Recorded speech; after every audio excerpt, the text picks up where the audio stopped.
ọ̀rẹ́ má gbé fídíò yẹn kúrò ńbẹ̀ dúró ńbẹ̀ torí pé yóò ṣàǹfààní fún ọ kì í ṣe ìwọ nìkan, yóò ṣàǹfààní fún gbogbo àwọn olólùfẹ́ rẹ̀. Ǹjẹ́ ṣé ìwọ mọ̀ wípé gbogbo ìràwọ̀ pátápátá ló ní oore ọ̀fẹ́ láti fi àgbọn láti fi bọ orí wọn? Orí là bá bọ àbá fi òrìṣà sílẹ̀. Ọ̀pọ̀lọpọ̀ ló ti kọ orí rẹ̀ sílẹ̀ tí àṣeyọrí náà tó sì kọ sílẹ̀. Ọ̀pọ̀lọpọ̀ ní nǹkan ń lọ dáadáa fún tẹ́lẹ̀, ṣàdédé ní nǹkan dúró. Ọ̀pọ̀lọpọ̀ ló jẹ́ wípé ogun àkóbá àdábá ohun tó mọ́wọ́ tó mọ́sẹ̀ rẹ̀ wọ́n sì dílé lórí. Òun ló gbé ọ̀pọ̀lọpọ̀ tó gbé wọn wọ ọgbà ẹ̀wọ̀n, tó gbé ọ̀pọ̀lọpọ̀ tó sọ wọ́n sínú ogun ayérayé.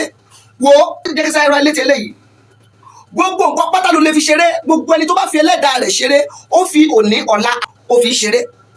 Gbọ́ mi dáadáa, àṣírí ni mo sọ fún ọ yìí. Wo ìwọ náà lè bo orí ẹ pẹ̀lú àgbọn. Ṣé ni mo sọ fún èèyàn pé oṣù ó pé bẹ́ẹ̀ ni sà, oṣù mẹ́ta lèèyàn gbọ́dọ̀ máa bo orí rẹ̀. Bíbo orí dàbí security, ẹlòmíì mẹ́rẹ̀ pé kí ló pè ní ìbọn orí. Making a prayer with your creator, gbígbàdúrà pẹ̀lú ẹlẹ́dàá rẹ̀, ṣùgbọ́n ó gbọ́dọ̀ lọ pẹ̀lú ohun tó bá lọ. Ṣé rí àgbọn yìí, kò sí ìpín ìràwọ̀ tó lè fi àgbọn yìí tó lè fi bo orí rẹ̀. Báwo ló ti ṣe? Torí pé alẹ́ la wà yìí, èmi náà ti fẹ́ lò báyìí. Ó mú àgbọn yìí lálẹ́ tó bá ti mọ̀ pé ó jáde mọ́, ó fi àgbọn yìí ó mú lé ìṣẹ̀dá rẹ̀. Ó wà nínú ilé, ó ti mọ̀ pé ó jáde mọ́, wá ní ìwọ ìṣẹ̀dá mi o, mo fi àgbọn yìí mo fi bo orí o, mo fi bo orí ìwọ ìṣẹ̀dá mi, orí mi lànà fún mi.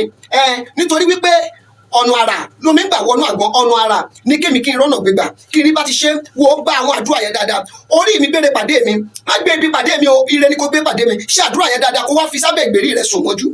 Tó bá ti di àárọ̀ kùtùkùtù, wà á jáde, wà á wá lọ sí igbó, kì í ṣe dandan kó jẹ́ igbó, ṣùgbọ́n tó bá jẹ́ kó lè rí bó ìbàdà, o ṣáà gbọ́dọ̀ fojú rí àgbọn yẹn mọ́. Wà á di ojú, tó bá ti di ojú rẹ̀, wà á sọ àgbọn yẹn nù, ó tán, ó ti borí ẹni yẹn. Àṣírí Olúwa ń bẹ pẹ̀lú àwọn tó bẹ̀rù rẹ̀. WhatsApp nọ́mbà mi rè 08054 35 36 29. Bàbá àṣírí ìràwọ̀ to the world, Jagaban of all astrologers.